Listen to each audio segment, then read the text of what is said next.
Dan satu lagi adalah obesitas. Ini hal-hal yang selalu berkaitan sehingga itu bisa menyebabkan orang itu mengalami serangan jantung atau mengalami stroke, yaitu pecahnya pembuluh darah. Ya. Berikut. Nah, ini jenis lemak di dalam darah ini mengenai kolesterol itu yang sesungguhnya jahat itu adalah yang LDL, di mana si kolesterol ini menyumbat pembuluh darah. Ya, menyumbat pembuluh darah menyebabkan hambatan pada aliran darah sehingga orang itu mengalami serangan jantung atau mengalami stroke. Sedangkan yang HDL itu adalah kolesterol yang baik yang justru menyapu atau menghilangkan timbunan-timbunan tersebut. Jadi dalam keadaan sehari-hari sebaiknya kita memang mempunyai HDL yang cukup tinggi dan LDL yang rendah, bukan sebaliknya. Ya, slide. Nah, manfaat lemak ya, kita orang kata kalau misalkan dikatakan nggak boleh gemuk dan memang betul, tapi lemak itu tetap sebagai sumber energi, kemudian cadangan energi tinggi, pembentukan hormon yaitu hormon estrogen pada wanita ya yang mengatur mens dan sebagainya, dan dapat melindungi tubuh dari suhu yang ekstrim, terlalu dingin dan sebagainya, melindungi juga dari kemungkinan terjadinya cedera. Ya, nah inilah slide berikut. Nah, ini penyebabnya tingginya kadar kolesterol tadi yang menyebabkan sumbatan adalah makan yang berlebih dari makanan yang berlemak jenuh tersebut. Ya, kita makan hotdog dan sebagainya, french fries, di mana itu semuanya akan menyebabkan lemak di dalam darah itu meningkat. Kemudian berat badan berlebih, saudara-saudara, ini berat badan berlebih, overweight, kurang aktivitas olahraga, ya, jadi kita hipokinetik artinya tidak bergerak atau kurang bergerak. Dan ada faktor endogen. Faktor endogen itu artinya memang dari sananya begitu, ya, genetiknya memang orang tersebut demikian yang menyebabkan kadar lemak yang tinggi. Slide berikut. Saya kira ini nggak perlu ya, makanan yang tinggi kolesterol yang berlemak segala. Slide berikut lagi. Nah, bahayanya kolesterol tinggi itu kita mengalami PJK tadi, serangan jantung, penyakit jantung koroner, kemudian stroke yang iskemik tadi karena sumbatan tadi, tekanan darah tinggi, ya kita tahu tekanan darah kita normal 120/80, kalau sudah mencapai 140/90 dikatakan tinggi. Kemudian terjadi disfungsi ereksi, ya. Ini untuk orang pria menjadi masalah besar tentunya. Kemudian terjadi sumbatan pembuluh darah yang di kaki, misalkan pembuluh darah periferi, ya. Dan terjadi juga gagal ginjal. Nah, orang kalau sudah gagal ginjal ini biasanya menjadi fungsi tidak baik dan cuci darah dan sebagainya, ya. Dan menjadi biasanya lebih ke arah fatal. Ya. Slide berikut. Istirahat, ya. Dua, ini istirahat. Jangan sampai kita itu mengabaikan istirahat, ya. Meskipun kita akan bicara olahraga, tapi istirahat harus. Kenapa? Istirahat itu membuat kita menjadi pulih kembali, rejuvenating, ya. Tidur cukup 6-8 jam sehari, kemudian kualitas tidurnya juga harus cukup. Inilah yang kita sebut sebagai sesuatu yang baik sekali. Jadi tidur adalah suatu keniscayaan pada orang, ya. Kita kalau skip tidur, misalnya pada pekerjaan yang ada shift, kita bekerja malam hari, itu tentunya akan terganggu. Ya, dan itu biasanya kalau di beberapa perusahaan itu orang yang kena shift itu dapat penggantian shift itu, ya, jadi ada overtime katanya. Ya. Berikut. Nah, ini pengelolaan stres, saudara-saudara. Kenapa demikian? Stres ini salah satu faktor yang menyebabkan kita itu mendapat katakanlah penyakit dan sebagainya itu. Ya. Jadi kita harus dalam sehari-hari tidak terlalu banyak stres. Pekerjaan sesuai kemampuan. Jadi jangan seperti di gambar ini seorang yang sudah penuh mejanya dengan beban pekerjaan, sudah jam 4 pula dia mau pulang dan sebagainya. Ini tentu menyebabkan suatu stres dan yang menyebabkan hormon-hormon yang merugikan, yang merusak tubuh itu diproduksi. Ya, tekanan darah naik, asam lambung meningkat dan sebagainya. Ya, kemungkinan terjadi serangan jantung dan sebagainya itu bisa-bisa saja. Ya. Berikutnya. Nah, ini mengenai olahraga yang akan kita lakukan. Sebelum kita ngomong ke pandemi, ini adalah keadaan di mana normal, ya. Olahraga tuh gimana? Kita sering dianjurkan oleh dokter katakanlah berolahraga. Sebenarnya mudah saja. Kita lakukan itu adalah 3-5 kali seminggu. Jadi tidak usah setiap hari. Senin, Rabu, Jumat, atau Selasa, Kamis, Sabtu. Ini cara yang paling baik. Ingat, kita ini bukan atlet, ya. Kita ini orang biasa yang memakai atau melaksanakan olahraga supaya kita sehat. Berapa lama sih kita lakukan? 20 sampai 60 menit. Ya. Kemudian bagaimana kita melakukannya? Itu tidak terlalu melelahkan. Artinya apa? Jangan digenjot habis-habisan ya sampai kita capek, ya ngos-ngosan, itu tidak benar. Ya. Dan yang dilakukan berbagai olahraga ini adalah mudah sekali, jalan kaki, ya sehari-hari kita bisa lakukan itu. Lari ini artinya lari yang cepat, running, atau lari yang lambat, jogging. Ya, itu bedanya di situ. Kemudian bersepeda, saudara-saudara, sekarang lagi in bersepeda, di mana-mana orang bersepeda sampai penuh dan sebagainya. Kemudian ada senam, ini biasanya buat ibu-ibu, renang, ya, ini pilihan yang juga bagus, ya, terutama orang dengan cedera dan sebagainya. Dansa dan naik tangga, ini semuanya pilihan olahraga yang kita lakukan dalam keadaan normal. Nah, kalau kita melakukan olahraga, itu memang bermanfaat, betul sekali. Karena apa? Kita lihat manfaatnya olahraga ini. Olahraga itu meningkatkan kemampuan jantung paru-paru. Ya, jadi kalau jantung itu kita tahu dia itu suatu bentuk yang berbentuk seperti ada isinya yaitu darah, yang darah itu dipompa oleh otot jantung. Kalau kita terlatih, apakah kita bersepeda, berenang, jalan kaki, lari, itu otot jantungnya menjadi kuat. Dan otot jantung yang kuat akan memompa darah lebih banyak sehingga kita akan lebih untung. Kenapa?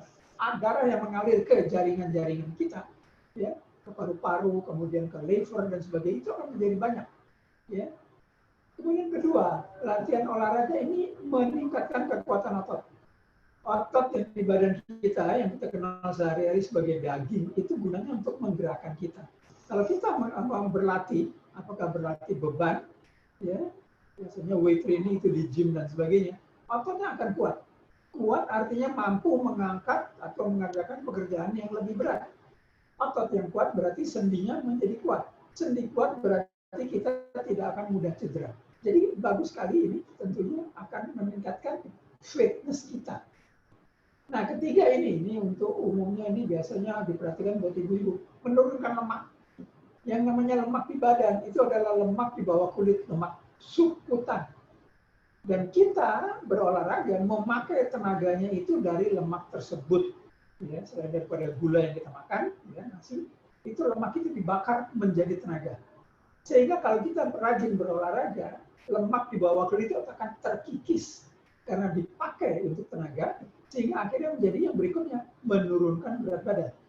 Ya, ingat, menurunkan berat badan itu bukan memakai jaket, ya, siang hari bolong lari-lari, itu tidak benar. Karena itu hanya mengeluarkan cairannya saja, berkeringat banyak, ya, tetapi belum tentu lemaknya itu dibakar. Ya.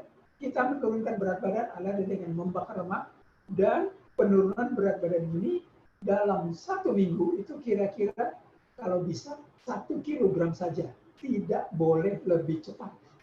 Ya. Nah, berikut ini yang bermanfaat juga, menurunkan tekanan darah. Sudah saya katakan, tekanan darah itu biasanya 120/80, kalau sudah mencapai 140/90 itu tinggi. Ya. Sekarang nih banyak anak-anak muda, ya, menurut statistik yang dalam usia muda ini mereka sudah menderita darah tinggi. Makanya ancamannya ke arah stroke tersebut. Ya.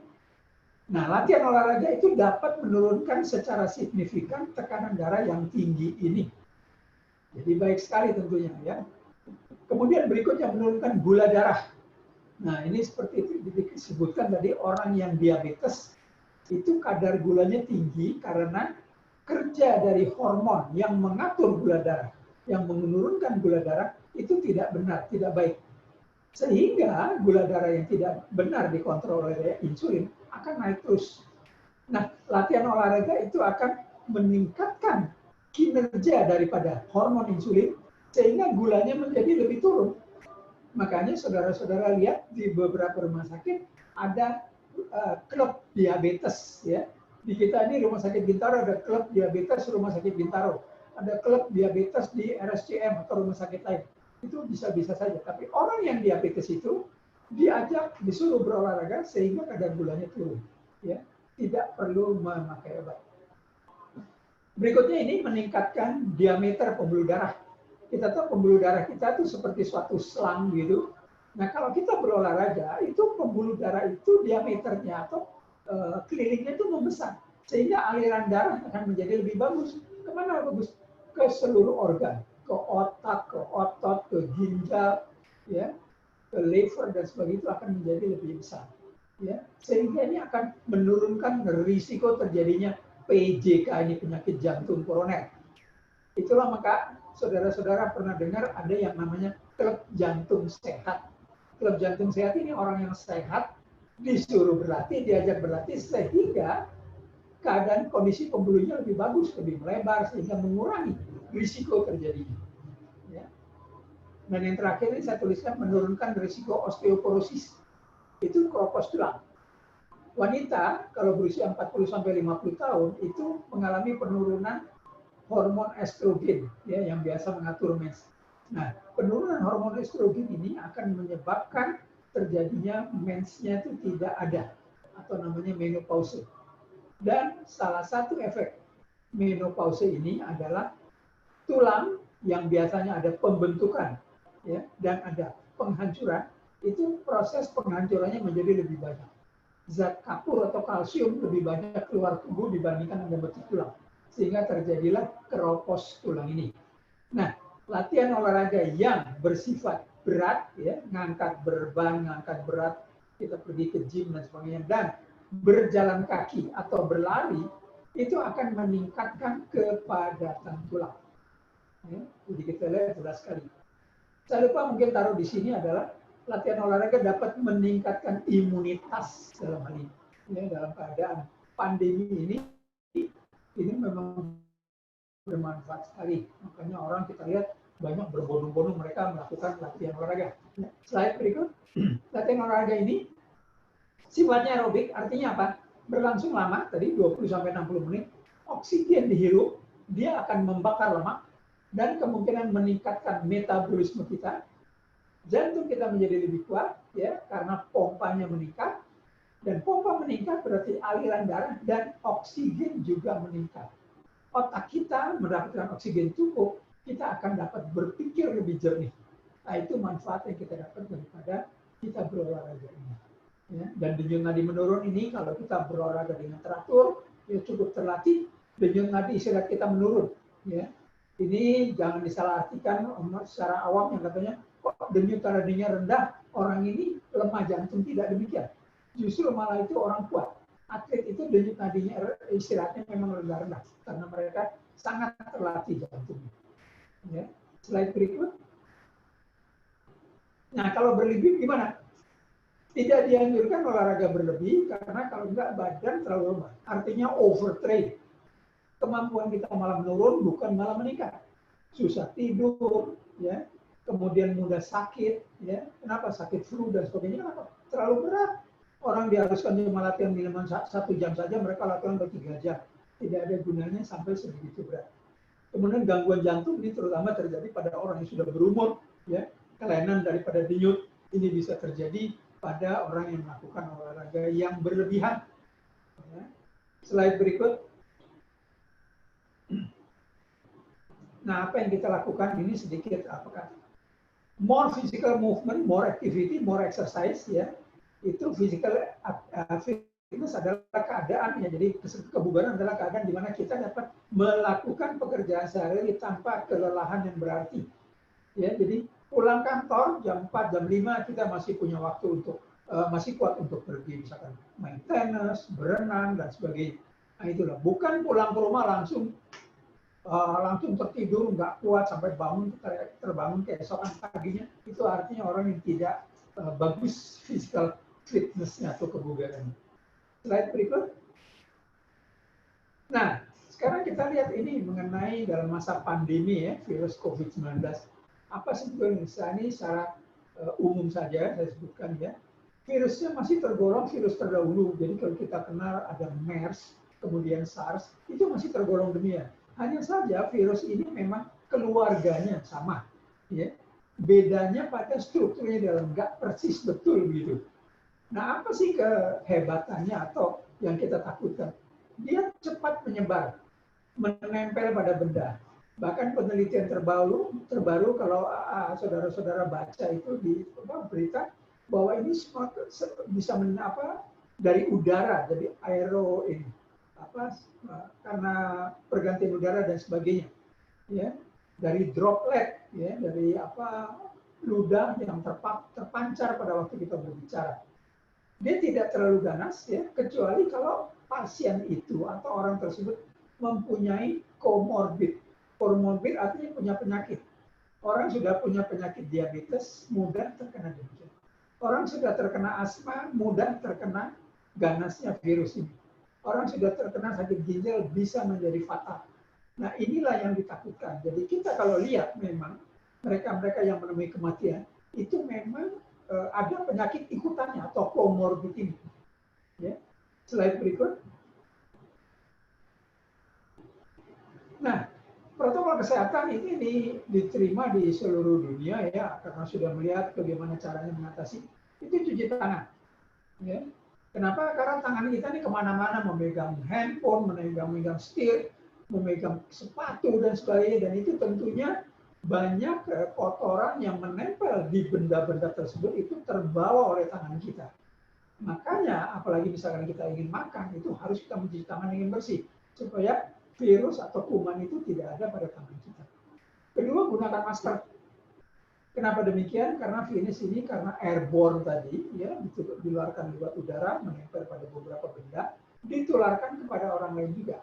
Jadi kita wajib memakai masker untuk melindungi, ya, hidung kita kemasukan. Jadi masuknya biasanya dari mata, dari hidung, dan dari mulut. Ya. Kemudian physical distancing. Virus ini kalau dari saya berbicara seperti ini, mungkin akan terlontar kira-kira 1 meter, 1,5 meter. Kalau kita berteriak bisa sampai 3 meter. Ya. Maka itu dianjurkan jauh-jauhlah supaya orang itu tidak terkena kalau begitu. Makanya wajib memakai masker supaya semburan daripada droplet, ya, ludah kita dan sebagainya itu tidak terpancar pada orang lain sekitar kita, sehingga dianjurkan untuk menjaga jarak, ya. Dan ini juga berlaku juga tidak berkerumun. Semua kegiatan yang sifatnya berkerumun itu dilarang. Ambil contoh saudara-saudara, ada seorang anak sekolah sampai sekarang, ya, anak sekolah belum diizinkan meskipun mereka itu sudah mengeluh sudah ingin bersekolah, tetapi di seluruh dunia ini memang hal itu belum bisa diperkenakan. Kenapa demikian? Karena anak-anak ini lebih rentan terkena, ya, virus demikian. Sepertiga, kalau nggak salah 30% dari kita penderita di sini adalah anak-anak yang masih di bawah, gitu ya, jadi anak sekolah. Nah, ini kira-kira protokolnya demikian. Berikut. Nah, sekarang kalau kita mesti berolahraga. Kita mesti berolahraga, ya. Tadi dikatakan olahraga itu meningkatkan imunitas. Dan salah satu upaya kita untuk menjaga agar kita itu tidak terkena saat pandemi ini adalah melakukan latihan itu. Nah, sekarang apa saja sih yang kita boleh lakukan? Sebetulnya seperti tadi yang saya kemukakan di depan, itu misalkan pertama, berjalan kaki. Ini adalah satu kegiatan yang sangat mudah, meriah, manfaat, ya, massal, ya, itu dilakukan di dalam maupun di luar ruangan. Kita boleh di dalam rumah, kalau rumah Anda kebetulan besar, keliling-keliling dan sebagainya, boleh-boleh saja. Tapi kalau kita latihan outdoor di luar ruangan, itu dikatakan oleh para ahli jauh lebih aman dibandingkan di dalam ruangan tertutup. Kenapa demikian? Karena dengan latihan di outdoor, itu ada angin yang bertiup dan itu akan membawa virus itu, jadi tidak akan menempel atau tertahan pada suatu tempat. Ya. Nah, bagaimana melakukannya jalan kaki ini? Intensitas ringan sampai sedang. Intensitas itu berapa capek kita lakukan. Tadi saya sudah katakan, kita lakukan jangan sampai kita habis-habisan, sampai ternganga dan sebagainya. Intensitas ringan. Jalan kaki cepat, namanya brisk walking atau fast walking. Apa bahasa Indonesianya? Saudara bisa misalkan terjemahkan dengan jalan tergopoh-gopoh, tergesa-gesa, itu jadi agak cepat. Sampai sedang. Jadi kalau kita jalan cepat sekali, ya, itu kita lakukan itu dan kita masih mampu, boleh-boleh saja. Nah, peralatan disesuaikan dengan keadaan. cuacanya, ya, waktunya bagaimana, ya. Sebaiknya kita terkena pancaran sinar matahari, ya, karena sinar matahari ini mengandung bisa memecahkan, membentuk vitamin D yang ada di badan kita, dan vitamin D ini penting sekali untuk imunitas kita. Waktunya juga kita sesuaikan. Kalau waktunya hujan, saya kira kita tentunya tidak melakukan kegiatan ini outdoor, lakukan saja di dalam. Berikutnya adalah jogging atau berlari, saudara. Jadi jogging dan running, ya. Ini dilakukan di luar ruangan biasanya, ya. Bedanya jogging dan running tadi sudah saya katakan. Kalau jogging itu lari pelan-pelan saja, tapi kalau berlari atau running itu lari cepat, ya. Dan yang kita lakukan adalah jogging dengan intensitas ringan sampai sedang, ya. Intensitas sampai sedang. Kalau kita mampu, kita boleh melakukan sampai intensitas berat. Berarti orang yang terlatih sekali, udah biasa lari, ya dia boleh melakukannya. Ya. Slide berikut. Bersepeda. Nah, ini bersepeda lagi in sekarang, ya, kita tahu, dan banyak sekali kita lihat orang sampai bergerombol, sampai lakukan pengaturan oleh LLAJR. Ini dilakukan di dalam ruangan, jadi sepeda statis, ya, sepeda diam, atau di luar ruangan, jadi kita memakai jalan raya, ya. Atau nggak usah di jalan raya, Anda bisa misalkan tinggal di suatu kompleks, sekitar kompleks itu cukup untuk melakukan itu. Ya. Intensitas berapa capek kita lakukan, itu intensitas ringan sampai sedang. Jadi ini juga sama dengan lari tadi, kita tidak lakukan sampai habis-habisan, sampai kita pusing dan sebagainya. Karena itu berbahaya. Ingat, kita menaiki suatu alat sepeda, di mana kita bisa jatuh dalam hal ini. Dan ini menjadikan kita mungkin cederanya lebih berat. Kalau kita mampu, kita boleh melakukan sampai intensitasnya itu berat. Berat artinya ya, berat itu biasanya kalau di sepeda itu saudara-saudara dianukan dengan kecepatan. Kalau sudah 30 km per jam, itu sudah balap, sudah racing. Itu ketentuannya di internasional. Ya. Kalau kita mau bawa itu, kita melakukan 20 km per jam, 23, sampai 27 km per jam, itu masih belum racing, itu masih sikloturisme. Ya, sikloturisme jadi artinya sepeda wisata, katakanlah. Ya. Nah, peralatan yang dipakai, kalau Anda lihat di gambar, ya ada helm, dan ya disesuaikan dengan medan tempuh. Apakah kita di jalan raya memakai road bike, ya, sepeda jalan raya, atau memakai sepeda yang MTB, mountain bike, itu juga tergantung pemakaiannya, mana yang kita pentingkan. Ya, ingat, alat harus sesuai supaya kita tidak mudah cedera, dan kita dalam melakukan itu kita merasa enak. Ya. Slide berikut. Olahraga permainan. Sepeda, lari, ya, dan sebagainya, oke. Sekarang permainan, apakah boleh? Boleh saja, ya. Sepak bola, kita tahu sekarang sudah berlangsung sepak bola di dunia ini. Jadi liga Liga Spanyol, Jerman sudah mulai, Inggris sudah mulai sepak bolanya. Tapi ingat, protokolnya itu memang keras sekali. Si pemain itu berangkat dari rumah tidak boleh ikut dengan bus yang biasa membus dari tim yang biasa membawa mereka beramai-ramai. Hindari kerumunan. Mereka naik mobil sendiri, masuk di lapangan, pemanasan sendiri, langsung main, selesai main, langsung pulang, mandi di rumah. Tidak boleh masuk ke dalam locker. Tenis juga demikian, ya. Hanya bedanya kalau tenis ini kita lihat orang ini berjauhan, saudara-saudara. Jadi risiko untuk tertular itu tidak terlalu banyak dalam hal ini. Bulu tangkis juga demikian, terpisah dengan net, ya, sehingga untuk kemungkinan penularan itu tidak akan lebih cepat, ya. Futsal, ya, pemainnya lebih sedikit daripada sepak bola, ya, ini juga kita bisa lihat.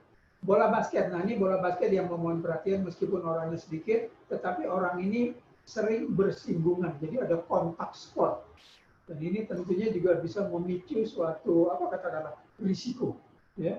Bola voli, ya, orangnya hanya 6 orang, ya. Kalau voli pantai cuma 2 orang, itu lapangannya lebih besar, ya, sehingga mereka itu tidak terlalu berkumpul menjadi satu. Olahraga permainan sebaiknya dilakukan di luar ruangan, ya, dengan udara yang mengalir. Dan peralatan disesuaikan dengan medan pertandingan. Ya, bulu tangkis pakailah alat yang betul, koknya, ya. Kemudian sepatu juga pakailah sepatu tenis pada waktu main tenis, ya. Sepatu sepak bola pakailah sepatu sepak bola, ini yang dianjurkan sehingga kita tidak mudah cedera dalam hal ini. Ya. Berikut. Nah, protokol kesehatannya selama di pandemi ini gimana? Nah, kita harus memakai masker. Apakah memang harus dipakai terus-menerus? Masker harus dipakai pada intensitas ringan. Ringan artinya apa? Katakanlah jalan kaki, kalau kita jalan jalan santai itu saya bilang yang brisk walking, itu tidak sampai pernafasan itu berat, begitu beratnya, sehingga butuh oksigen yang banyak. Gitu. Jadi intensitas ringan masih bisa memakai masker. Tetapi pada intensitas sedang dan berat, itu masker biasanya terpaksa kita lepas. Ya, makanya kita lihat kalau orang yang bersepeda dengan speed yang tinggi, ya, di jalan raya di sini 35 dan itu mereka terpaksa menghilangkan speednya. Ya. Yang lain juga demikian, kalau speednya masih pelan, jogging-jogging itu masih bisa memakai masker. Tapi itu sudah agak cepat, ya kalau boleh buat masker itu enggak dilepas. Ya, harus ditaruh di bawah dagu. Ya, dengan demikian oksigen yang masuk di badan kita itu menjadi cukup dan kita tidak akan merasa pusing dan sebagainya. Latihan dilakukan di luar atau outdoor lebih aman kalau dibandingkan dengan di dalam. Karena di dalam ruang tertutup meskipun memakai AC, ya, penyejuk ruangan, tetapi udara itu umumnya mengalir di situ saja. Jadi risiko untuk penularan memang menjadi lebih banyak. Ya. Latihan sebaiknya dilakukan sendiri dan tidak bergerombol atau berkelompok. Ya. Beberapa orang melakukan demikian sendiri, tetapi begitu ketemu berkelompok ini itu mereka pasang masker dan mereka menjaga jarak agar tidak berkumpul terlalu banyak. Nah, inilah kira-kira sedikit dari saya, saudara-saudara, ya. Mungkin akan ada banyak pertanyaan, ya. Ya, slide berikut. Nah, itulah, ya. Barangkali kita bisa bertanya jawab dalam hal ini. Saya persilakan Dr. Panca. Ya, baik. Terima kasih, Dr. Tilarso. Ini ada pertanyaan melalui chat yang saya akan bacakan dari Anca Zulharoh. Bertanya mengenai olahraga yang lagi tren, sepeda. Setelah bersepeda, banyak mereka berkumpul dan riskan dengan COVID. Kemudian juga ada orang-orang yang bersepeda dengan masker. Apakah ini tidak berbahaya? Nanti jadi tekanan darah tinggi atau sakit jantung. Bisa diulangi lagi, Dr. Tilarso. Ya, jadi saya katakan lagi, jadi sepeda oke. Bersepeda bagus. Bagusnya kenapa? Nah, bagusnya itu kalau bersepeda, keuntungannya ya, itu kita kalau menderita katakanlah gangguan lutut, gangguan kaki dan sebagainya, ada cedera, sepeda adalah suatu olahraga pilihan yang paling baik karena tidak ada faktor penekanan pada sendi-sendi dan sebagainya. Terus aman, ya, non weight bearing, tidak ada impact sama sekali. Itu keuntungannya. Kerugiannya apa? Pakai alat, mesti beli sepeda, sekarang Brompton harganya berapa puluh juta. Oh, hilang. Dr. Tilarso. Aduh, sinyalnya hilang. Diteliti di barat sana, itu jarak distance antara satu sepeda dengan sepeda di sebelahnya, itu kita harus kira-kira 1,5 meter di sebelahnya, ya, kiri ke kanan. Jadi ini akan makan tempat terjadinya. Kemudian ke belakang juga, menurut beberapa riset, angin yang bertiup itu akan ke belakang kena pada pesepeda di belakangnya. Makanya jaraknya katanya minimal itu 5 meter. Makanya itu jadi nggak bisa kita berkelompok secara begitu. Nah, cara inilah yang sulit dilaksanakan kecuali rutenya, ya, medan yang kita lalui itu memang bersih, tidak ada kendaraan roda 4, aman, kita mau berjejer, berdampingan segala bisa-bisa saja. Ya. Saya pribadi biasanya saya berlatih sendiri, tapi begitu kita berhenti ketemu teman kita pasang masker. Sebelumnya itu kita nggak pakai masker, apa boleh buat. Nah, mengenai pertanyaan tadi, apakah bisa menimbulkan darah tinggi? Saya kira tidak, ya. Darah tinggi itu memang asalnya kalau orang sudah darah tinggi, kita mesti berhati-hati. Nah, Perhatian kepada mereka-mereka yang tadinya tidak pernah olahraga. Sekarang karena lagi musim olahraga, mereka mau, boleh saja, tapi please periksa dulu. Apakah jantungnya masih baik? Ya, apakah paru-parunya masih baik? Sehingga apa? Pada waktu nanti kejadian lagi genjot dan sebagainya, mereka tidak ada pingsan, bahkan mati. Kita tahu banyak kan, ada berita-berita orang itu sedang genjot sepeda, atau tanjakan sedikit, itu berat ya, atau gablok jatuh dia, meninggal, atau sudah nggak napas lagi. Nah itu yang kejadian di situ. Ya. Mengenai penyakit yang mungkin terjadi pada bersepeda, yaitu tadi saya katakan, kalau kita bersepeda dengan intensitas tinggi, artinya capek sekali, ya kita akan kekurangan oksigen. Karena syarat-syarat daripada berolahraga secara sehat, itu intensitas sedang saja, itu akan cukup oksigen masuk terus. Nah kalau dia halangi dengan masker, oksigennya berkurang, itu bisa berakibat juga. Kenapa? Orang yang sensitif atau tidak terlatih, dia akan pusing. Karena apa? Dia tidak bisa menghirup oksigen, kemudian CO2, gas CO2 yang dikeluarkan pada saat dia bernafas keluar, ya exhale, itu terkumpul. Sehingga orang itu mengalami yang kita sebut hiperkapnia, ya, jadi pusing dan sebagainya. Gitu. Itu kita hindarkan hal-hal seperti itu. Iya. Saya kira jelas ya. Iya, terima kasih Dr. Tilarso. Ini ada pertanyaan dari Bro Subagio, Dr. Tilarso. Apakah ada perbedaan olahraga 2 kali 30, jadi 30 menit pagi, 30 menit sore, dengan 1 kali aja, 1 jam misalnya? Ada perbedaan nggak? Bagaimana Dr. Tilarso? Tidak banyak berbeda.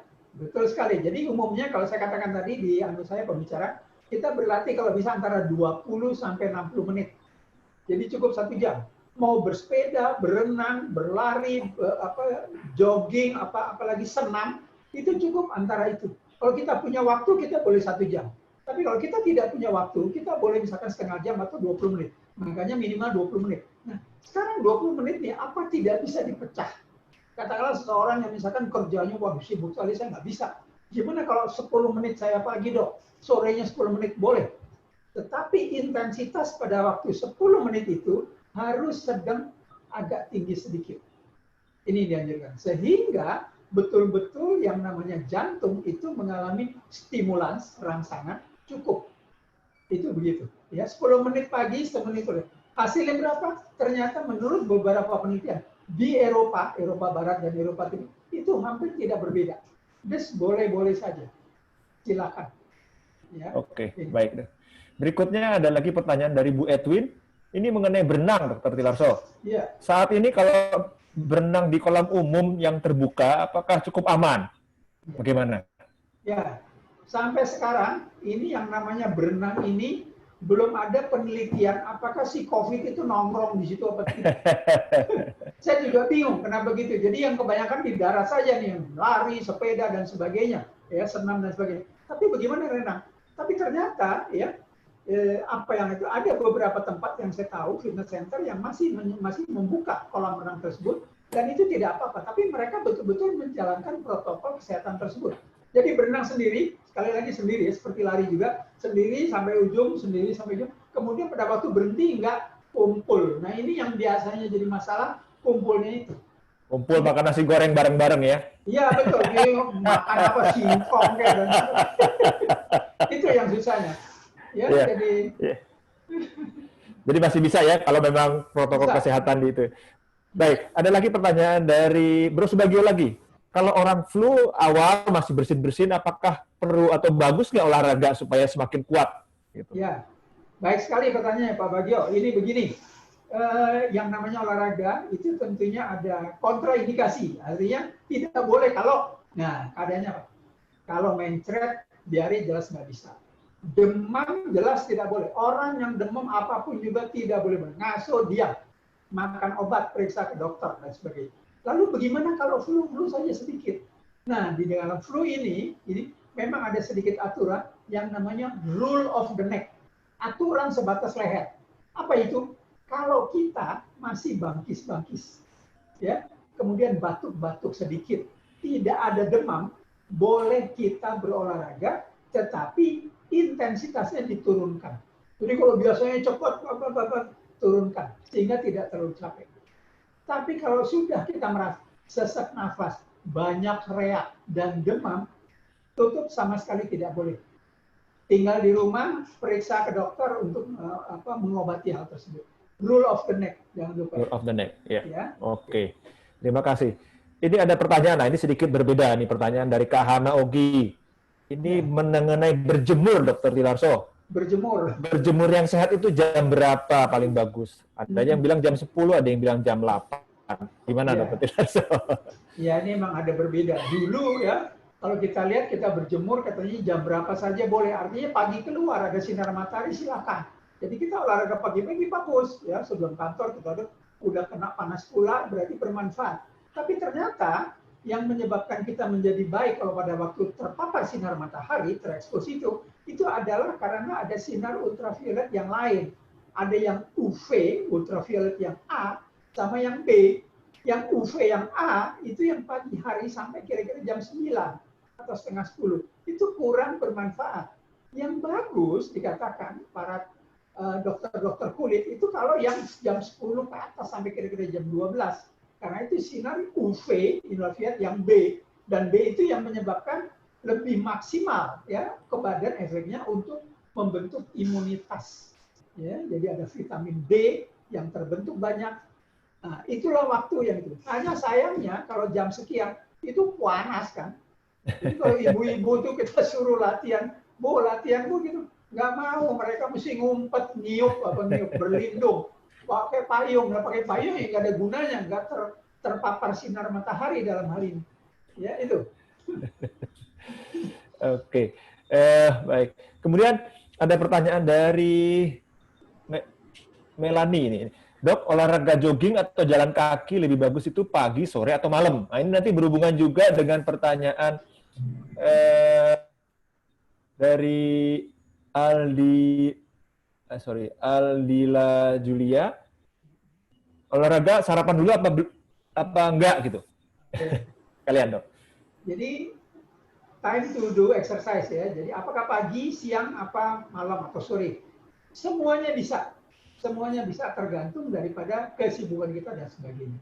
Apakah ada hal yang merugikan di sini? Para ahli menganjurkan kita latihan pagi atau sore. Kenapa demikian? Karena pada saat itu badan itu sedang mulai naik aktivitasnya. Hormon di badan juga sudah mulai naik dan itulah masa yang tepat untuk melakukan kegiatan tersebut. Makanya Anda lihat yang namanya pertandingan, apakah itu sepak bola, itu pertandingan ada pagi hari bertandingnya berapa? Jam 9 sampai jam 10. Dan atau pertandingan sore hari, jam 5 sampai jam 7. Di mana hormon-hormon mengaktifkan itu masih naik. Dan itulah saat yang tepat. Bagaimana kalau kita berlatih pada siang hari? Bisa-bisa saja.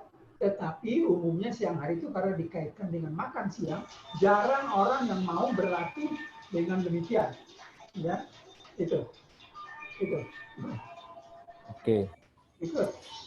Jadi kalau dihubungkan dengan sarapan bagaimana, Dok? Sarapan dulu apa olahraga dulu nih? Ya. Umumnya kita kalau bilang sarapan apa tidak itu pada olahraga yang pagi hari. Kalau sore hari sudah jelas sudah mesti makan. Sekarang pagi apakah kita makan apa tidak? Ya, kalau kita tidak lama latihannya, duration daripada nggak lama, itu umumnya kita tidak perlu makan. Artinya kita berlatih cuma setengah jam, nggak isi perut pun nggak apa-apa. Tetapi kalau kita latihan lebih dari 1 jam, makanlah dulu sedikit. Apa sih yang dimakan pagi-pagi? Pagi-pagi biasanya perut kita tuh masih agak kontraksi ya, jadi nggak bisa. Sehingga makan yang banyak, yang makan mie sok, kalau itu nggak mungkin. Ya, kita makan ringan aja. Roti 1 tangkap dengan misalkan peanut butter, apa dengan coklat dan sebagainya itu boleh. Ya, kemudian minum sedikit manis. Nah, itu kita latihan dengan perut yang seperti itu tidak akan terlalu membebani dan gula darah kita cukup untuk tenaganya. Ya, kalau lebih dari 1 jam kita harus menambahkan.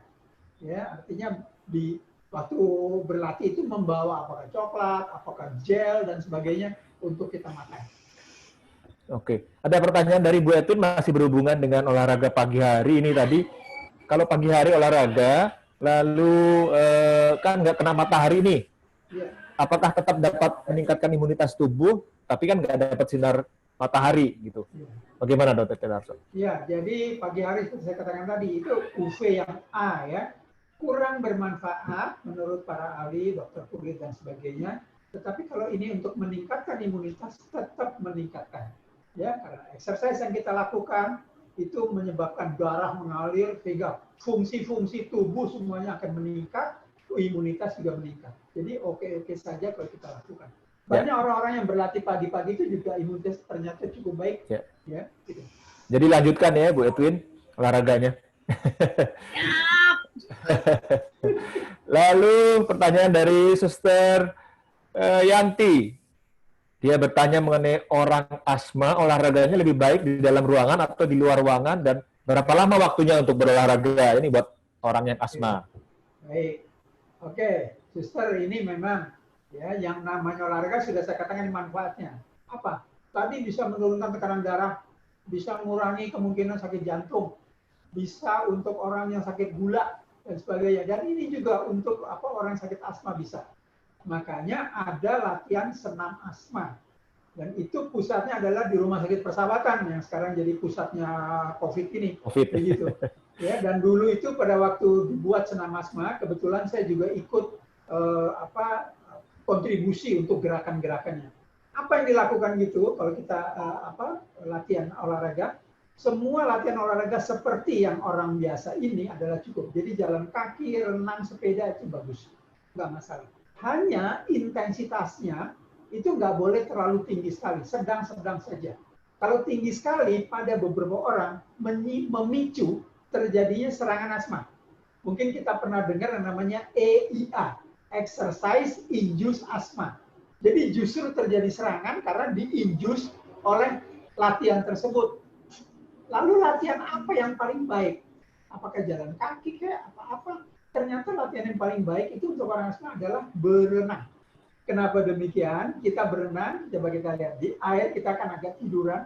Ini uap air yang keluar itu sifatnya tentunya lembab dengan yang keadaan cuaca yang panas itu bagus buat orang asma. Orang asma akan terpicu serangannya pada keadaan misalkan di dalam ruang yang AC, dingin dan kering. Itu tidak bagus buat mereka. Ya, jadi kalau kita berlatih di luar di outdoor, kita di tempat yang udara seperti Jakarta itu oke saja.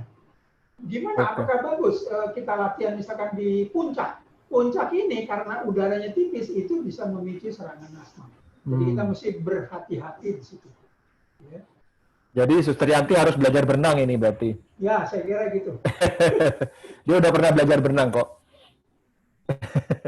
Baik, ada pertanyaan dari Juliati bertanya olahraga naik sepeda pakai masker atau tidak?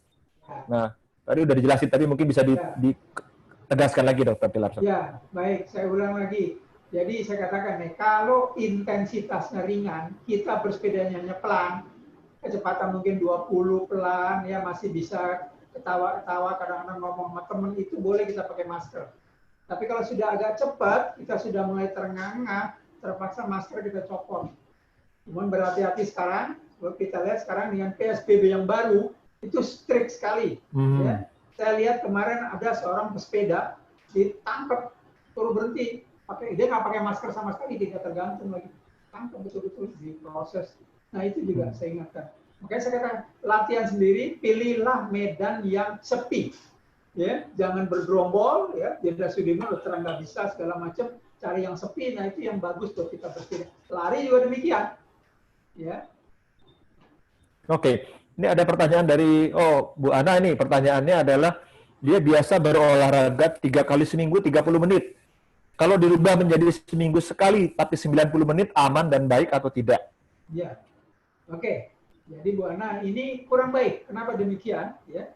Kita latihan itu seperti saya katakan antara 3 sampai 5 kali seminggu. Jadi every other day. Senin, Rabu, Jumat atau Selasa, Kamis, Sabtu. Kenapa demikian? Habis latihan Senin, Selasanya ngasuh. Rebonya genjot latihan, Kamisnya ngasuh. Ini cara yang baik. Jadi kita sudah terangsang, tapi besoknya kita ngasuh sehingga tubuh ada waktu untuk recovery. Dengan begitu kemampuan kita akan meningkat, imunitas meningkat dan sebagainya. Tapi kalau kita kumpulkan di satu tempat, kemudian digenjot, dipadatkan, jadi di 90 menit, nah inilah yang susah yang kita sebut weekend warrior. Ya. weekend warrior kita tahu orang yang cuma latihan hari Minggu saja. Jadi hari Minggu benjol habis, buat dan sebagainya. 1 jam bahkan 3 jam bisa. Habis itu seminggu itu nggak latihan sekali. Itu kalau 3 hari nggak itu tuh kemampuan kita menurun lagi. Nah inilah yang dicobakan sehingga Anda wajib untuk melakukan ini dengan sekian kali per minggu. Ya. Oke. Ya Bu Ana juga bertanya, benar nggak kalau orang makin berat latihan akan mudah terinfeksi? Ya, itu saya bilang tadi. Jadi latihan olahraga antara meningkatkan imunitas. Kita tidak akan mudah sakit. Banyak contohnya. Ada itu biasanya nggak sakit. Tapi kalau berlebihan, yang namanya overtrain, kita justru imunitasnya menurun. Mekanisme imunitasnya menjadi menurun. Malah jadi sering sakit. Kenapa? Yang paling sering itu UTI, upper respiratory tract. Ya, jadi infeksi saluran nafas bagian atas itu yang sering terjadi. Kalau itu terjadi, nah kita makanya seperti tadi saya katakan, ada demam nggak boleh latihan. Tapi kalau masih batuk-batuk sedikit boleh. Tapi dalam hal ini, ya kalau terjadi demikian itu harus diturunkan intensitasnya. Jangan sampai kita paksa genjot terus. Ingat tubuh kita perlu waktu untuk pemulihan kembali. Oke, ini ada pertanyaan dari Pak Roni Sihaan, ada 2 pertanyaan. Saya yang kedua dulu, mohon dijelaskan upaya mandiri seperti puasa yang ada dalam jurnal ilmiah yang mengatakan bisa meningkatkan imunitas tubuh. Dr. Pilarso mungkin bisa pernah baca mengenai puasa yang bagaimana? Ya, saya tidak terlalu mendalami mengenai puasa ini, tetapi yang saya tahu memang di beberapa jurnal-jurnal yang kita baca, itu kalau orang berpuasa sudah diteliti, dan ini telitinya bukan sama orang-orang di Arab, tapi di Eropa. Justru betul katanya dengan berpuasa itu tubuh itu ngasuh, ya pencernaan semuanya beristirahat dan sebagainya, sehingga kemampuannya akan meningkat nantinya, termasuk dalam ini imunitasnya. Nah ini marker-marker atau penanda yang kita mesti periksa mana itu diperiksa oleh mereka, ternyata betul meningkat. Jadi puasa itu baik. Nah seberapa jauh ini baiknya, yang kita tahu kalau kita puasa kan 30 hari. Apakah puasa seminggu saja cukup? Apa 30? Kita belum tahu. Tapi 30 hari puasa itu ternyata bisa menyebabkan satu hal yang lebih baik daripada nggak puasanya. Ya. Faktor kelaparan oke, tetapi itu tidak sampai ekstrim sekali. Toh kita puasa 12 jam, habis itu kita makan. Bagaimana dengan diet-diet khusus, Dr. Pilarso? Apakah ada referensi? Misalnya kan sekarang ada yang diet keto atau diet yang lain-lain lah gitu. Ya, benar Dr. Panca. Jadi kalau kita lihat, kita diet buat apa sih? Menurunkan berat badan. Oke, sesungguhnya semua macam diet itu bisa-bisa saja, tetapi ternyata apa yang kita lihat di lapangan, saya berapa kali sama beberapa orang menjalankan beberapa diet, tidak semua orang cocok dengan diet itu. Ya, misalkan yang namanya diet yang namanya keto, itu memang kalau dilihat memang butuh mereka sampai yang berhasil memuji-muji. Ini bagus sekali, saya turun dan sebagainya. Tetapi di samping lain ada yang malah mengutuk. Itu dia tidak benar katanya karena ini saya malah jadi sakit. Betul sekali. Nah di sini memang kita belum tahu kenapa. Nah mengenai diet keto tadi yang Dr. Panca katakan memang betul.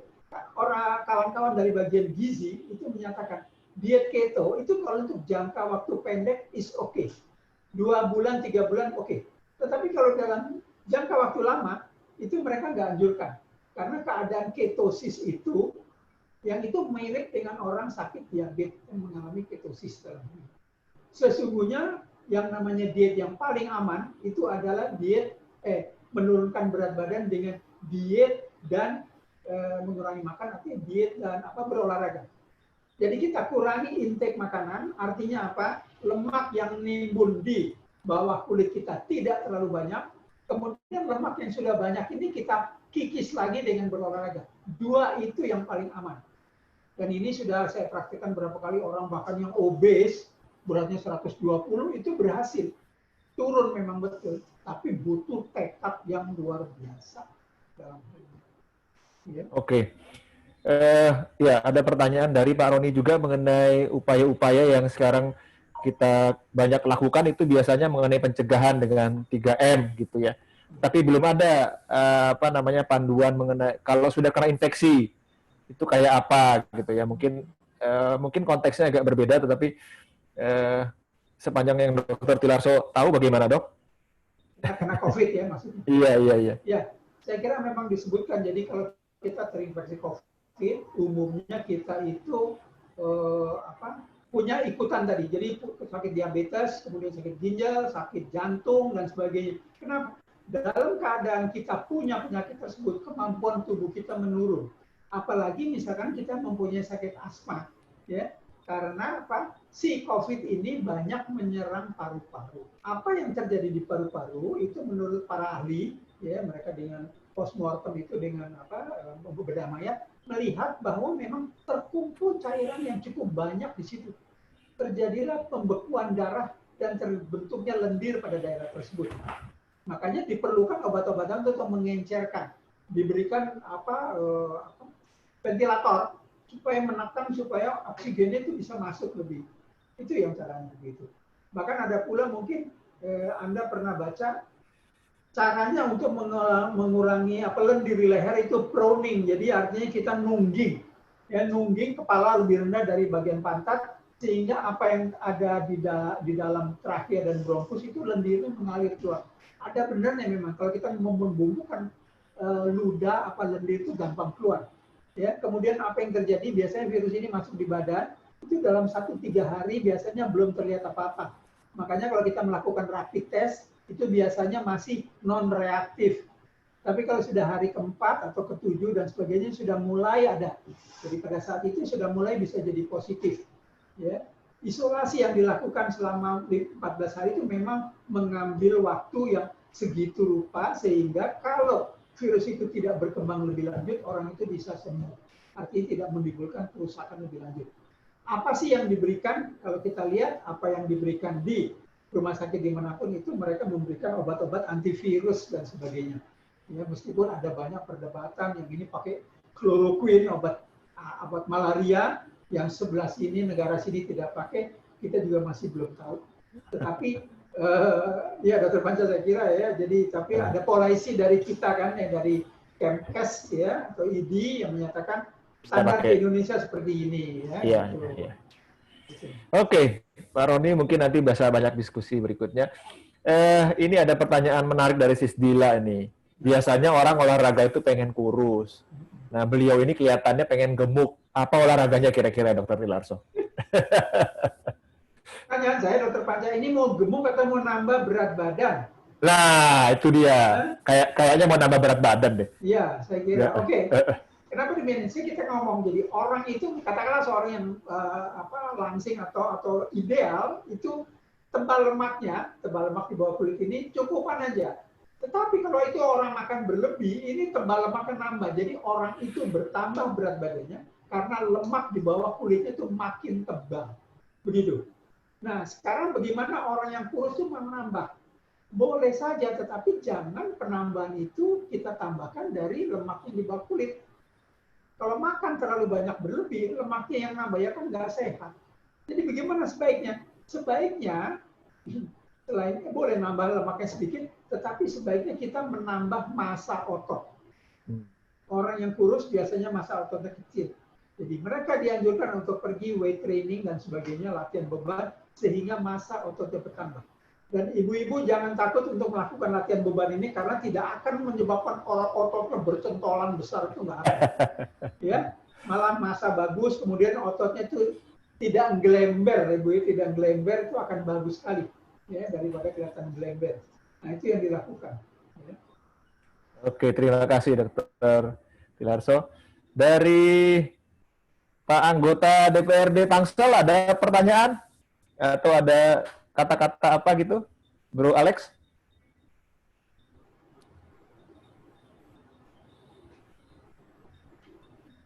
Mana nih, Bro Alex? Ada? Silakan. Mungkin ada kata-kata atau ada pertanyaan lain? Sudah cukup atau ada yang mau ditanyakan? Sudah mulai mengerti ya olahraganya kayak apa? Ya betul itu. Jadi kita kalau naik sepeda tuh jangan bergerombol ya. Ini naik sepedanya udah bergerombol, berhenti lebih gerombol lagi. Waduh, itu nanti klaster pesepeda nanti itu keluar lagi. Dan kalau kita lihat belakangan ini semakin banyak. Tadi di-share juga di grup kita bagaimana makin banyak dan apa bahkan tempat pemakaman juga sudah sangat penuh gitu ya. Itu menyedihkan. Kendati kita tahu sebenarnya kalau kita bicara tentang virus COVID ini kan harusnya tidak seganas yang itu gitu. Tapi kenapa kok outcome-nya jadi begitu jelek sekali kita ya? Mungkin kita harus selain ya betul bahwa kita harus benar-benar strict pada aturan yang 3M tadi, tapi juga kalau terinfeksi yang penting adalah tidak menularkan pada orang lain. Jangan salah, kita bisa sehat kelihatannya, tapi kita juga bisa menjadi penular. Oleh karena itu, waktu kita berolahraga, pikirkan juga, jangan-jangan kita sehat, tapi kita bawa virus ke orang lain. Mari kita olahraga dengan cara yang benar, memperhatikan dengan mengikuti protokol-protokol kesehatan. Baik, mungkin ada yang ingin disampaikan atau ada yang ingin ditanya lagi dari seluruh yang hadir di media virtual ini? Atau barangkali ada ini. Pesan. Boleh, silakan. Kepada kawan-kawan, ya Bapak Ibu sekalian, kita ingat saya katakan tadi kalau mulai berolahraga, padahal Anda belum pernah, periksakan diri, ya jangan sampai kita kebobolan, kita punya kelainan jantung, kita punya kelainan paru atau kelainan ginjal, kita melakukan latihan, akhirnya terjadilah hal-hal yang sifatnya fatal. Tidak apa-apa kita buang uang sedikit, tetapi kita tahu kita bisa berolahraga tersebut. Ya, itu. Jadi ingat, kita menjadi tua, kita menjadi semakin lemah pasti. Tetapi jangan begitu kita menjadi tua adalah kita sudah tua nggak usah ngapa-ngapain, diam aja, salah juga tidak. Kita lakukan tetap sesuai dengan kemampuan kita. Oke. Saya kira itu Dr. Panca. Baik banget itu informasinya dan betul bahwa kita harus rajin juga memeriksakan badan kita. Jangan cuma servis motor aja ya, jangan cuma servis mobil. Badan juga diservis gitu ya, datang-datang ke rumah sakit untuk periksa, bukan untuk berobat ya. Saya kira bagus sekali. Baik, akan ada ini ya, ada apa tadi Bro Subagio mau diundi door prize atau apa tadi itu? silakan. Ya, Dok, izin nanti ya. Kalau kan ada 3 pemenang dari Mas Andreas dan 3 pemenang dari Dr. Panca. Kita coba mau undi nih Dok. Jadi nanti yang menang mohon untuk memberikan nomor HP-nya ke nomor yang saya share di chat nanti ya. Ini saya sudah masukkan semua nama yang bertanya tadi. Nanti nomor 1 sampai 6 kita anggap sebagai pemenangnya.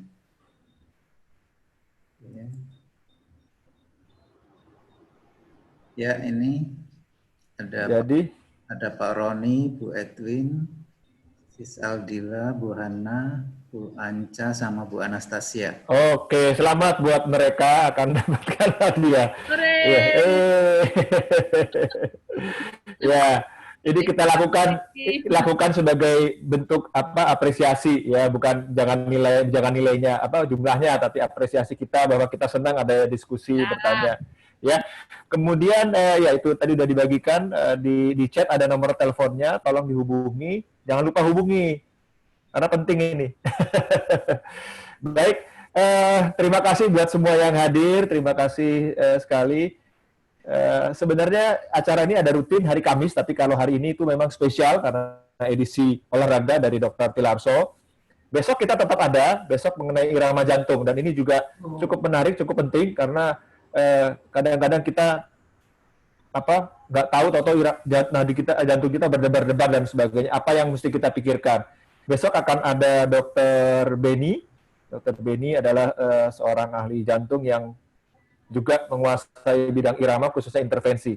Jadi besok jangan lupa bisa hadir lagi di acara kita. Saya kira itu saja ya. Ya nanti di share lagi.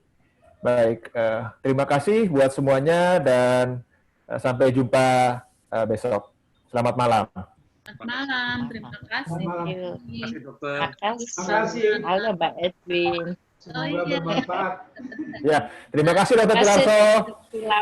Luar biasa. Terima kasih Dok. Ya, terima kasih. Thank you Kak Panca. Ya, hari.